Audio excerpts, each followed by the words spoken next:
The Honda Crosstour from 2010 to 2015 is a used car with potential reliability issues.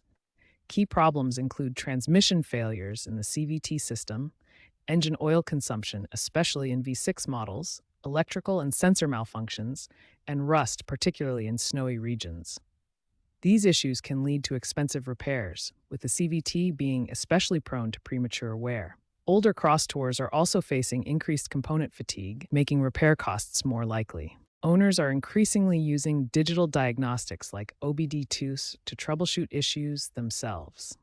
These affordable tools can read error codes and provide vehicle data without expensive dealership visits. Remanufactured CVTs have become a popular repair option due to their lower costs compared to new transmissions.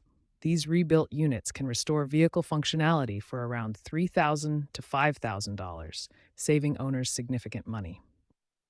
Experts recommend caution due to transmission problems, rating the Crosstour poorly for reliability. Statistics show transmission issues account for 35% of complaints, followed by engine problems at 25% and electrical faults at 20%. Preventive maintenance, like regular fluid changes, can help mitigate some problems. Changing transmission fluid every 30,000 miles and engine oil regularly can prevent premature wear and extend vehicle life. Consider newer Honda models without CVTs for better reliability. The Civic EHEV and other recent models use more robust transmissions and offer improved long-term dependability compared to the older Crosstour.